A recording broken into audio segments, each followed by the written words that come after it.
Hello everyone, welcome back to our channel. Himachal Pradesh exam preparation की 11th class में आज हम डिस्कस करेंगे करंट अफेयर के इम्पोर्टेंट क्वेश्चन। ये करंट अफेयर के क्वेश्चंस जो हैं वो जनवरी मंथ से रिलेटेड हैं। जनवरी मंथ के सेकंड पार्ट की हम बात कर रहे हैं। फर्स्ट पार्ट जो है हमने प्रीवियस वीडियो में डिस्कस कर लिया है। इस वीडियो में नेशनल और इंटरनेशनल से रिलेटेड जो भी करंट अफेयर के क्वेश्चंस इंपॉर्टेंट बने हैं इस वीक में वो हम डिस्कस करेंगे। तो चलिए स्टार्ट करते हैं वीडियो को। और अगर आपको हमारी वीडियोस पसंद आ रही हैं तो लाइक ज़रूर कर दें। चलिए स्टार्ट करते हैं। फर्स्ट क्वेश्चन है, हाल ही में किस देश ने दुनिया की सबसे लंबी एक्सप्रेस सुरंग का निर्माण किया है? ऑप्शंस हैं अमेरिका, रूस, जापान या फिर चीन। तो यहाँ पे करेक्ट आंसर होगा ऑप्शन डी, चीन। चीन ने जो है दुनिया की सबसे लंबी एक्सप्रेस सुरंग का निर्माण किया है। पूरी डिटेल जानते हैं इस क्वेश्चन के बारे में कि कितनी लंबाई है सुरंग की और चीन जो है किस तरह से पहला दुनिया का ऐसा देश बना है जिन्होंने सबसे लंबी एक्सप्रेस सुरंग का निर्माण किया है। चीन के झिंजियांग में इस सुरंग का निर्माण हुआ है और सुरंग को नाम दिया गया है तियान शाह शेगली। इस सुरंग का नाम भी आपको याद रखना है। सुरंग की अगर टोटल लंबाई की बात करें तो 22.13 किलोमीटर जो है इस सुरंग की लंबाई है। इस सुरंग के निर्माण से यात्रा का समय जो पहले 3 घंटे था अब 20 मिनट का हो गया है। तो ये इन्फॉर्मेशन आपको याद रखनी है। दुनिया की सबसे लंबी एक्सप्रेस सुरंग का निर्माण चीन के द्वारा किया गया है। चलिए नेक्स्ट क्वेश्चन देखते हैं। नेक्स्ट है, हाल ही में भारत के लोकपाल ने लोकपाल और लोकायुक्त अधिनियम 2013 के कितने साल पूरे होने पर अपना पहला स्थापना दिवस मनाया है? हाल ही में नई दिल्ली में लोकपाल और लोकायुक्त अधिनियम 2013 के 11 साल पूरे होने पर इसका पहला स्थापना दिवस सेलिब्रेट किया गया। यहाँ पे डी ऑप्शन जो है वो करेक्ट आंसर है। 11 साल के बाद जो है वो पहला स्थापना दिवस सेलिब्रेट किया गया। लोकपाल और लोकायुक्त अधिनियम 2013 का पहला स्थापना दिवस जो है वो 16 जनवरी 2025 को सेलिब्रेट किया गया। इसके 11 साल कंप्लीट हो गए हैं। इसी के उपलक्ष्य में इसका पहला स्थापना दिवस सेलिब्रेट किया गया। कहाँ पे ये सेलिब्रेट किया गया? तो नई दिल्ली के मानेकशॉ सेंटर में इसे सेलिब्रेट किया गया। लोकपाल के वर्तमान अध्यक्ष कौन है? इनका नाम बहुत इंपॉर्टेंट है, याद रखेंगे आप। न्यायमूर्ति AM खानविलकर जो है वो वर्तमान अध्यक्ष हैं। अगला प्रश्न है, हाल ही में ट्रंप ने अमेरिका के राष्ट्रपति के रूप में कार्यभार संभाला है। ये अमेरिका के कौन से राष्ट्रपति बने हैं? ये तो सभी को पता है कि अमेरिका के जो नए राष्ट्रपति बने हैं वो डोनाल्ड ट्रंप बने हैं। इन्होंने कार्यभार अपना दूसरी बार संभाला है अमेरिका के राष्ट्रपति के रूप में। पर क्वेश्चन है कि अमेरिका के ये कौन से नंबर के राष्ट्रपति बने हैं? तो ये 47वें नंबर के राष्ट्रपति जो हैं वो अमेरिका के बने हैं। डोनाल्ड ट्रंप जो हैं वो अपना दूसरा कार्यकाल जो है वो स्टार्ट कर रहे हैं। ये 47वें नंबर के राष्ट्रपति जो हैं वो अमेरिका के बने हैं। इंपॉर्टेंट है, याद रखिएगा। नेक्स्ट क्वेश्चन है, प्रधानमंत्री नरेंद्र मोदी द्वारा भारतीय नौसेना को कितने जहाज समर्पित किए गए हैं? भारतीय नौसेना में हाल ही में 3 नए जहाज कमीशन्ड किए गए हैं और ये कमीशन किए हैं प्रधानमंत्री नरेंद्र मोदी ने। कौन कौन से ये जहाज हैं उनके नाम आपको पता होने चाहिए। तो डिटेल में इस क्वेश्चन के बारे में देखते हैं। INS सूरत, INS नीलगिरी और INS बघशीर ये 15 जनवरी 2025 को कमीशन्ड किए गए। फ्रांस की सहायता से इन जहाज़ों को अपने देश में ही निर्मित किया गया है। अगर बात करें भारत के पहले स्वदेशी विमान की तो वो है INS विक्रांत और INS विक्रांत को कमीशन किया गया था 2022 में। बहुत ही इंपॉर्टेंट क्वेश्चन है। पहला स्वदेशी विमान है INS विक्रांत और इसे कमीशन कब किया गया था? 2022 में। नेक्स्ट क्वेश्चन देखिए, 2025 में आधिकारिक रूप से ब्रिक्स में शामिल होने वाला देश कौन सा है? ब्रिक्स का भागीदार देश बना है हाल ही में नाइजीरिया। नाइजीरिया जो है 2025 में ब्रिक्स का भागीदार देश बना है और ये 9th नंबर का ऐसा देश है जो ब्रिक्स में भागीदार बना है। चलिए थोड़ा डिटेल में इस क्वेश्चन के बारे में देखते हैं। नाइजीरिया जो है वो ऑफिशियल रूप से 17 जनवरी 2025 को ब्रिक्स ब्लॉक का भागीदार देश बना है जिसमें कि 9 देश शामिल हैं। 9 देशों में से एक नाइजीरिया है और बाकी हैं Belarus, Bolivia, Cuba, Kazakhstan, Malaysia, Thailand, Uganda और उज्बेकिस्तान।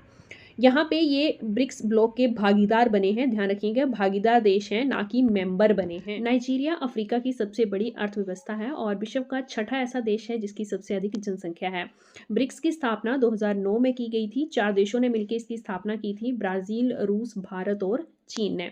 2010 में दक्षिण अफ्रीका जो है वो इसमें शामिल हुआ। 1 जनवरी 2024 में जो है वो बाकी देश इसमें शामिल हुए हैं, उसके मेंबर बने हैं। उनमें से है ईरान, मिस्र, इथोपिया और संयुक्त अरब अमीरात। ये देश जो हैं ब्रिक्स में शामिल हुए हैं और ब्रिक्स का विस्तार हुआ है। इतना जो है वो आपको याद रखना है, इंपॉर्टेंट क्वेश्चन यहाँ से बन सकता है। ब्रिक्स का हेडक्वार्टर कहाँ पे है, ये आप मुझे कमेंट बॉक्स में बताइएगा। ब्रिक्स से डायरेक्ट क्वेश्चन जो है वो एग्जाम में बनते हैं। फाउंडेशन कब हुई, हेडक्वार्टर कहाँ पे है, ऑर्गेनाइजेशन जो भी है इंपॉर्टेंट वो आपको याद रखनी है। तो हेडक्वार्टर कहाँ पे है ब्रिक्स का, ये आप मुझे कमेंट बॉक्स में बताएंगे। नेक्स्ट क्वेश्चन है, हाल ही में सीमा सुरक्षा बल जिसे शॉर्ट में बीएसएफ कहते हैं कि अतिरिक्त महानिदेशक कौन नियुक्त किए गए हैं। महानिदेशक नियुक्त किए गए हैं महेश कुमार अग्रवाल। बीएसएफ के महानिदेशक बने हैं Mahesh Kumar Agrawal. A option correct answer है। इसके अतिरिक्त जो आपको 3 अदर ऑप्शंस दिख रहे हैं, जितेंद्र पाल सिंह, नीरज पार्क और देवेंद्र कुमार, इन तीनों की नियुक्ति भी अभी हुई है और किस पद पे इन्हें नियुक्त किया गया है ये भी आपको याद रखना है। पहले बात कर लेते हैं महेश कुमार अग्रवाल की कि ये किस कैडर के आईपीएस हैं और इन्हें नियुक्ति जो है वो कब दी गई। उसके बाद हम बात करेंगे इन 3 अदर पर्संस की कि इन्हें कौन से पद जो है वो संभालने को कहा गया है। महेश कुमार अग्रवाल जो है वो तमिलनाडु कैडर के 1994 के आईपीएस अधिकारी हैं और इन्हें बीएसएफ के अतिरिक्त महानिदेशक, जिसे शॉर्ट में एडीजी कहते हैं, नियुक्त किया गया है। इनकी नियुक्ति जो है 19 जनवरी 2025 को की गई है और इसकी पुष्टि जो है गृह मंत्रालय द्वारा की गई। इनकी नियुक्ति कब तक की गई है, कितने वर्षों के लिए की गई है, तो 4 वर्षों के लिए इनकी नियुक्ति की गई है और अगले आदेशों तक ये बीएसएफ के अतिरिक्त महानिदेशक जो हैं वो रहेंगे। यहीं पे आपको बता दिया गया है 4 वर्षों की इनकी नियुक्ति है। अब बात करते हैं जितेंद्र पाल सिंह की, तो ये इजराइल में भारत के नए राजदूत बने हैं। नीरज पार्क जो है ये रिलायंस पावर के सीईओ नियुक्त किए गए हैं। नेक्स्ट है देवेंद्र कुमार, न्यायाधीश देवेंद्र कुमार जो है दिल्ली उच्च न्यायालय के मुख्य न्यायाधीश बने हैं। इन्हें दिल्ली हाई कोर्ट के मुख्य न्यायाधीश के रूप में नियुक्त किया गया है। अगला प्रश्न है, फिडे शतरंज विश्व कप 2025 की मेजबानी कौन सा देश करेगा। बहुत इंपॉर्टेंट क्वेश्चन है। फिडे शतरंज विश्व कप 2025 की जो मेजबानी है वो हमारा देश भारत कर रहा है। यहाँ पे सी ऑप्शन जो है वो करेक्ट आंसर है। 2025 में भारत जो है इस शतरंज विश्व कप की मेजबानी करेगा। ऐसा पहली बार हो रहा है कि भारत में अंतर्राष्ट्रीय लेवल का शतरंज टूर्नामेंट हो रहा है। 2022 में चेन्नई में शतरंज ओलंपियाड हुआ था और इसके बाद अब भारत जो है शतरंज विश्व कप की मेजबानी करेगा। कब होगा ये शतरंज विश्व कप, तो 2025 में 31 अक्टूबर से 27 नवंबर तक ये जो है शतरंज विश्व कप चलेगा। नेक्स्ट देखिए, उड़ीसा ने भुवनेश्वर में फिनटेक हब स्थापित करने के लिए किस देश के साथ समझौता विज्ञापन पर हस्ताक्षर किए हैं। भुवनेश्वर को फिनटेक हब बनाने के लिए हाल ही में उड़ीसा सरकार ने सिंगापुर के साथ समझौता साइन किया है। ए ऑप्शन जो है वो सही आंसर है। सिंगापुर कंट्री का नाम आपको याद रखना है। सिंगापुर की कैपिटल क्या है ये आप मुझे कमेंट बॉक्स में बताइएगा। नेक्स्ट क्वेश्चन है, भारत का पहला इलेक्ट्रॉनिक वर्टिकल टेक ऑफ और लैंडिंग एयर टैक्सी प्रोटोटाइप बनाया गया है, इसका क्या नाम है। भारत के पहले एयर टैक्सी प्रोटोटाइप का नाम शून्य रखा गया है। सी ऑप्शन करेक्ट आंसर है। किस कंपनी के द्वारा इसे बनाया गया है, कितनी कैपेसिटी है इसकी, चलिए डिटेल में इस क्वेश्चन के बारे में देखते हैं। बेंगलुरु में एक स्टार्टअप कंपनी है, एरोस्पेस स्टार्टअप कंपनी है ये, जिसका नाम है सरला एविएशन। इसी कंपनी के द्वारा इसे बनाया गया है और इसे नाम शून्य दिया गया है। नाम इंपॉर्टेंट है, याद रखिएगा। और एविएशन कंपनी का नाम क्या है ये भी इंपॉर्टेंट है। शून्य जो है वो 20 से 30 किलोमीटर की छोटी यात्राओं के लिए डिजाइन किया गया है। इसमें लोडिंग कैपेसिटी 680 किलोग्राम की है, जिसमें कि 6 यात्री जो हैं वो यात्रा कर सकते हैं। शून्य की जो स्पीड है 250 किलोमीटर प्रति घंटे तक की भी पहुंचाई जा सकती है। सरला एविएशन इसे 2028 तक लॉन्च करने की योजना बना रही है ताकि ट्रांसपोर्टेशन प्रॉब्लम है सिटीज में उसको सॉल्व किया जा सके। नेक्स्ट क्वेश्चन है, हाल ही में किस राज्य में भारतीय सतत प्राकृतिक रबर पहल का उद्घाटन किया गया है। ये पहल जो है हाल ही में केरल में शुरू की गई है। सी ऑप्शन करेक्ट आंसर है। केंद्र सरकार द्वारा इस पहल को केरल में शुरू किया गया है। चलिए तो डिटेल में इस पहल के बारे में देखते हैं।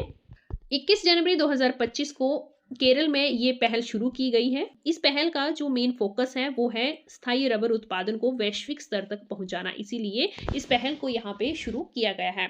आई होप ये वीडियो आपके लिए हेल्पफुल रही होगी। वीडियो पसंद आई हो तो लाइक और शेयर जरूर कर दें। Thanks for watching.